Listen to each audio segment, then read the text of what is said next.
We are back on He Said, She Said.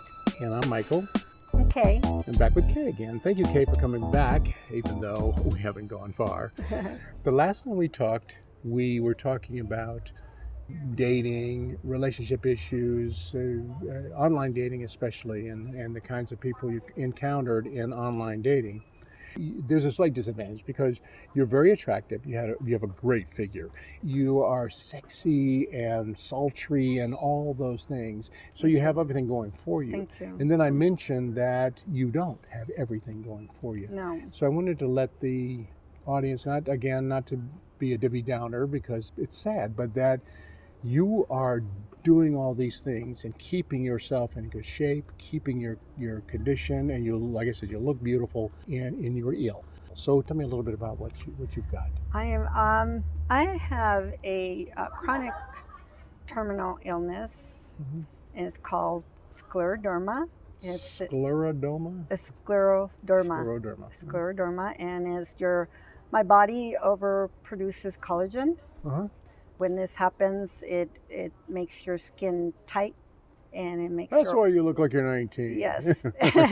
And it hardens your organs, your liver, your kidneys, your heart, your lungs, and so It hardens them. Yes, it makes them fibrosis, and so I have a pulmonary fibrosis, which is also a deadly terminal illness, and there's no cure. There's no cure for scleroderma either. There's treatment to slow down the progress. Uh-huh. So when did you first get diagnosed? I got diagnosed in the beginning of 2015. And the doctor that diagnosed me, first I got diagnosed with pulmonary fibrosis because they saw the fibrosis in my lungs. And the doctor said, I have good news and bad news. So it's good news, or he says, the good news is that you don't have cancer. The bad news is that you have pulmonary fibrosis. And so I said, oh, okay. Mm-hmm. So how do we treat it? Right. He said, well, actually, we don't. And I was like, what do you mean we don't? What do you mean we don't? Yeah, and so what does that mean? He goes, well, with pulmonary fibrosis, there's no treatment, there's no cure. All I can do is make you comfortable until you pass. Wow. And I go, what do you mean until I pass? What are you talking about? And he said, you have about 2 to 5 years to live. Wow. And that was in the beginning of 2015. And I was devastated, and I couldn't believe he called me on a Friday night and told me this on the phone. Yeah, that's kind of weird. Yeah. Shoot that guy. And at the time I was dating I was dating my best friend. He was my boyfriend, and he was sitting there when the doctor called, and we both cried. Mm-hmm. But we both had a pity party, and after I got over the shock, I kind of got up and dusted myself off, and it was really hard the first year. I was put on oxygen 24/7. I couldn't walk even 5 feet. I would pass out. Luckily, I was in great shape. I was in the best shape of my life. I was training for a marathon. I was going to do a bikini show. And that helped me. That helped you mount a battle against it because you're in good shape. Now, if you had been obese, had I been obese, and had I not, if I didn't watch what I eat, if I wasn't retired and had a lot of stress in my life, and I wouldn't be here right now, honestly. Let me just step away from that. That's a story that I really want to get a lot more information about, but not on this show. Yeah. So what I want to talk to you about that relates to that is when you have a relationship with someone whose condition changes. Usually it happens when you're older and you get some kind of a disease or something like that, and you have a heart attack. Now you're incapacitated. When you get into a relationship with someone and they are not as able, usually that affects the relationship because now a person is a caregiver, for them. But you're still extremely active. I am very active. I think I scare men away, because even though they, I'm not embarrassed. If I need my portable oxygen concentrator, I'm not embarrassed to bring it with me on a date. Usually, the men are very understanding, and I I tell them up front. Okay, so let me ask you this, because men and women hear and see things differently. You said that men are very understanding, but how long do those relationships last? You go out on a date with a guy and you bring your oxygen tank and your mask and your tube and you sit down to dinner. How many dates do you get with that same guy after that? Let's see. I've had a few dates where it was a one time date, but I don't think it was so much that I was on oxygen because they can clearly see what shape I'm in. Because let me just say something here. I'm saying from a guy's point of view. Mm-hmm. It wouldn't matter whether you had an arrow through your head. You know, you still look so good and so quote doable that what the heck? But isn't that dangerous for you? No, okay. it was dangerous the first year that I was diagnosed because I had to learn to breathe with the lung capacity that I have now. I lift weights. I hike.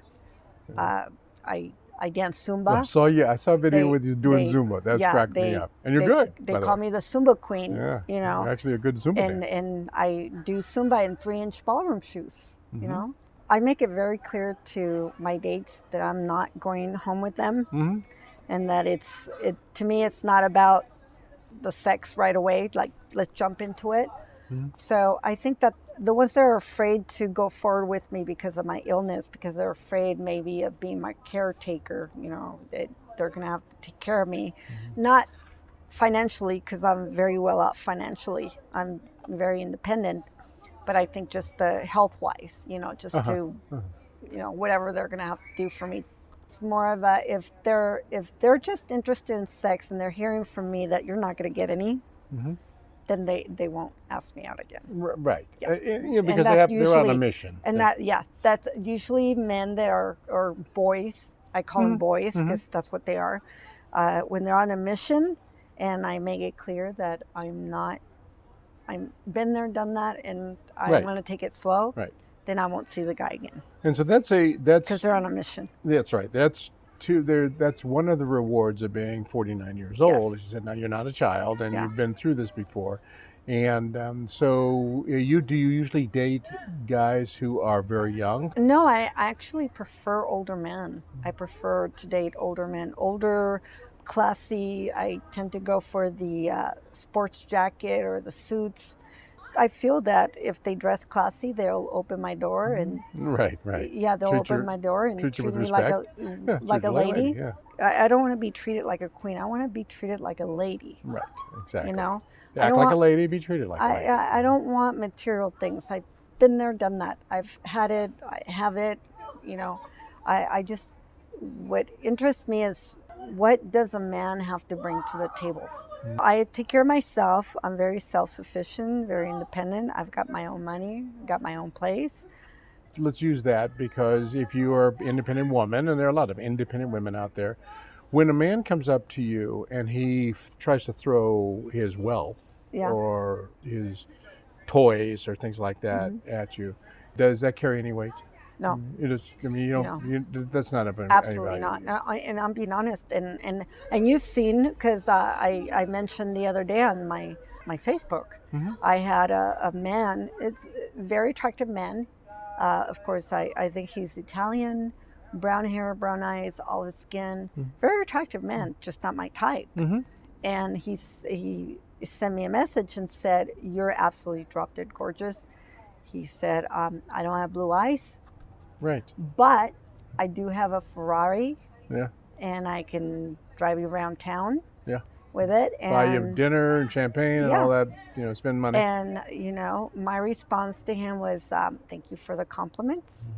I said, "Please don't sell yourself short. Your Ferrari does not interest me. If I said yes to your proposal, I would be considered a gold digger or materialistic person. Absolutely. So I'm not." And that makes sense, because a lot of young women would jump at that because maybe they've never sat in a Ferrari or so. It's kind of funny because as a guy, and I used to make good money, and then I ended up going into business producing television, so I spent all my money, so now I don't have any money. But when I made good money, I had good toys. Some people, like young women, might be attracted to toys Yes. and fancy cars. Yes. Some women, when they grow up, they've already been in a Ferrari. Yeah. They've been out to a nice dinner. They've had their door held open. So a couple of things happen is they know what they want. They know how they expect to be treated because they've been treated that way. Mm-hmm. There's a catch-22 there where when you are a man and you have brought your status up, you're well-bred, you're well-groomed, and you buy the things that are comfortable for yourself, comfortable for your companion, your mate, and then you become dependent on having those things as offerings to that person. So it's almost not fair that a guy who does have a nice car is considered flaunting his nice car to get what he wants. Yeah. I think it's just proving that he knows what a nice thing is. Yeah. He knows what a nice glass of wine is. The way I saw it was, it was just a turnoff. It just turned me off that he would flaunt his. I don't think I've ever looked at a guy's car and said, "Ooh, I got to get in that." Yeah. Yeah. But there's a difference between saying, "I'd love to take you out to dinner," and then showing up in a nice car. I dated a guy, didn't say anything about where he worked or who he was or anything. We Skyped a few times. He's a very handsome man. Worked in Beverly Hills. I met him at a restaurant and he said, "I'll be driving up." He didn't say what he was driving. And so he says, "Are you in front of the restaurant?" I said, "Yes." He goes, "Okay, I'm turning the corner. I should be passing the restaurant in a minute." Mm-hmm. And here turns the corner a black Ferrari. Yeah, right. And that impressed me. Mm-hmm. No, it did impress me because he did not have to use that to lure me in. Right. He just showed up in the Ferrari. And it did impress me. Yeah. And we did date for a while. It was nice. And at the time, I wasn't looking for a relationship. He wasn't looking for a relationship. And we just had a lot of fun, and then we had an understanding and that was fine. Mm-hmm. But I get turned off when someone flaunts their material things, when someone flaunts their, "Oh, I'm so good looking." Right. Right. Someone might say, "Well, okay, you're flaunting yourself." No, I'm not. Actually, I'm receiving compliments from you and I'm accepting them gracefully.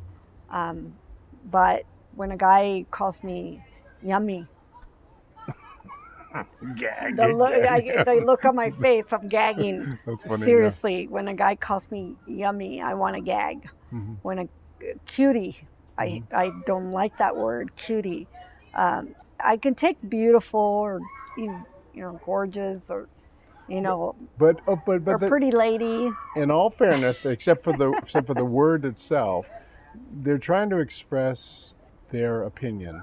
Yeah. In the way they know how to express their opinion. That might tell you something about them, but it also tells you a little bit about what they perceive.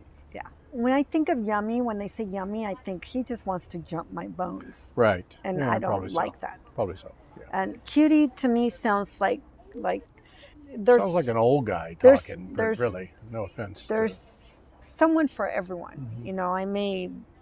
I'm a brunette. I have big brown eyes, long black hair. I weigh 120, 25 pounds, and, I'm somebody's type. Mm-hmm. I know I'm not everybody's type. Right. So it could be just a guy who's not into brunettes, who's saying, "Oh, she'll do for today." Mm-hmm. So it's, "Hey, cutie." And I just kind of go, it's just, is he one of those that's kind of just throwing a bunch of hooks out there and see what he catches? Because I had a couple of guy friends that tell me there are guys out there that will throw hooks everywhere. Sure. Tons of them. It's a numbers game. And they don't care. Yeah, numbers game. They don't care who they hook. Doesn't matter what they look like. They just throw it in. Well, whoever catches that. Let's leave them with that thought because I'd like to come back. Are you able to come back for just a few more minutes? And I could do a few. Okay, let's do one more session after this. When I come back, I really would like to talk about some of the things that men say and do that women do and do not like, and see if we can help people with those things. Again, we're recording at Andrews Park And it's really noisy out. Kids are playing crazy, but we're hoping that that He Said, She Said will become a show that's recorded live on location in the future. And so we're going to have noise in the background. But in any event, you're listening to He Said. She said. And again, I'm Michael. I'm Kay. Okay, thank you. And we'll see you next time.